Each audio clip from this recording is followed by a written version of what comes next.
شکوفمند دلم سولدن یاد برند برومند دلم بروزی که فرهاده و فکرمden چشمت تیر علتای فردش.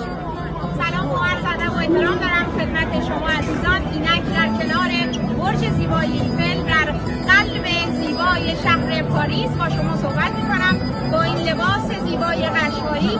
شاید برای شما جای سوال هستش این لباس در کنار برج ایفل، علت رو میشه من به شما بگم. این هستش که برج ایفل برای تمام دنیا نماد قدرت هستش و همه این برج رو میشناسن و منم با افتخار میخوام اعلام کنم که این لباس متعلق به ایل شکوهمند قشقایی هستش